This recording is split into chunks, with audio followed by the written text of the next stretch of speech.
Ciao Juventini, welcome back to the All Juve Cast channel where of course it's all Juve all the time. I'm Alberto, it's December 1st, you know the drill. I'm going to bring you all the news circulating this morning around Juventus, and without a surprise to anybody, it's going to be in regards to an investigation, okay? So we have a list of the charges being put forth to Juventus. We have more details including wiretaps of what's going on, and then we're going to try to link what we can out of the details we have so far to a sporting side, because that is the ultimate concern for Juventini, and what we should be concerned about is if we're going to get penalized at the sporting level. All right, so we're going to tackle all that, and then of course take on the words of Del Piero himself. All right, so let's get into it.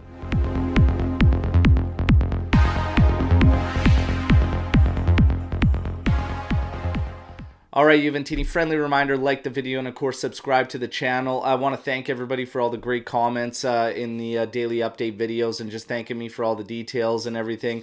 I continuously get asked and DM'd and messaged on WhatsApp about how to support the channel. Check out our store on YouTube that's linked. Get some cool custom merchandise. And it's 15% off with free shipping for the next 5 days. That's our final promo of the year, all right? So thank you for all those that have supported through the shop, okay? Now, let's get to the news, okay? Obviously, the Mercado is going to be taking a backseat to all the investigations. The investigations is the first thing that is most critical right now for Juventus after the board's complete resignation. Okay, now, as far as the Mercado, only one little tidbit coming out, and that's Juventus is ready to sell McKennie in January. There's Borussia Dortmund and Monaco already interested, and there are going to be some EPL teams apparently coming forth interested in McKennie, and Juventus is ready to sell. All right, now the investigations and everything going on there, we do have a list of charges. Okay, so the list of charges that Juventus is facing are false corporate communications, market manipulation, fraudulent statements using invoices for non-existent transactions, and then obstruction to supervisory authorities. Okay, so that's the list of charges they're actually facing. Today, Gazzetta has put out details of a wiretap, okay? A wiretap in which Cherubini was speaking to another board member who's also being indicted, and they put out that Cherubini's words were, "This is as bad as Calciopoli," okay? He also continued, "There is no stopping Paratici. He does as he pleases, and you cannot reason with him. You can wake up the next morning and there will be a 20 million player sign without any notification to anybody else involved." So that's what they have for Cherubini. And again, we can question it because it's Gazzetta. However, Nicola Schira, highly credible, he put out details of a tap between Paratici and Cherubini speaking, okay? And this one was Cherubini telling Paratici that, yes, it's a lawful method, but you have pushed too hard. Then Paratici responds to Cherubini saying, "We don't care, because in exchanges, if you put 4 or 10, it's all the same, and nobody can tell you any different." So this one is very interesting, and this one speaks to the plusvalenza side of things. And this is where it all starts. There's even a lawyer speaking in terms of everything related to Juventus and defending Juventus, basically saying that if the problem of capital gains is overcome, because it all stems from there, then Juve can walk away with just fines. Okay, so the key there and what they're talking about, Paratici and Cherubini, is that, yeah, whether you mark 4 or 10, it's all the same. Nobody can tell you different. That goes back to the plusvalenza side of things.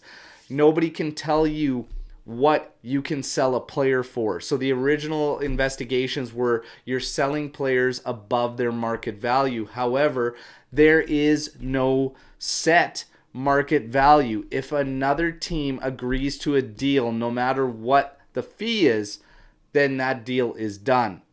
The big problem in there is one of the charges they're facing is fraudulent statements using invoices for non-existent transactions. That one's interesting, and I think they're going to be hard-pressed to find non-existent transactions, seeing as how it's players involved. So you simply, if a player is moved or sold or something, he's got to go.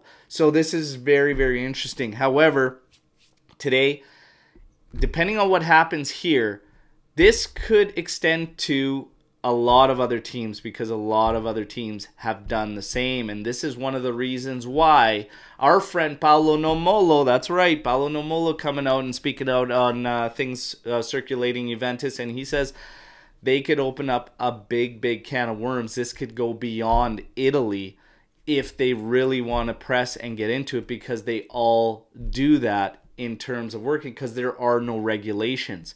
Again, yesterday I brought up the sporting link. Now that the FIGC is involved and the league is investigating as well to see if there's sporting relations, and they do say there's a link.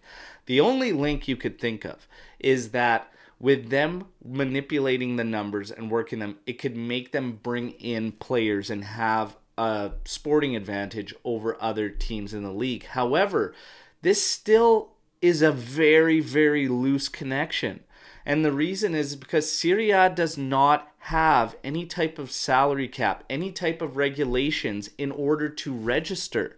So at this moment in time, all the details I've been able to see, everything I've been able to put forth with the allegations, what they're actually looking at, it's all financial issues and on the business side of things, and the publicly traded group becomes an issue. But the sporting thing is still very, very loose, because there are no regulations in Serie A that state you have to do anything. If you remember to when they want to implement a salary cap, that is coming in 23-24 if it passes and everything. And what they want to do is you have to have a team that falls within 80% of the revenue you bring in when it's all said and done.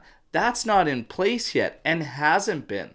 So the only way this could get to the sporting side is with European competition, because for there is regulations that have to follow. So we could face punishments on the European side. I'm still not seeing links to the Italian league side. And like Nomo says, this would open up a can of worms, and this could go nationally and potentially internationally from Italy if they want to push that hard, because all the teams, a lot of teams, are doing that. So it's very, very interesting. But that's the latest details as far as the investigation, allegations. Wiretaps are now coming into play. I said this the other day in our group chat for AJC. It was only a matter of time, okay? Now, in things circulating around Juventus, apparently Allegri had never even resigned and never even thought about the idea of resigning, and he wanted to stay, especially in this crucial moment and whatnot, okay? Juve, despite rumors, is not for sale.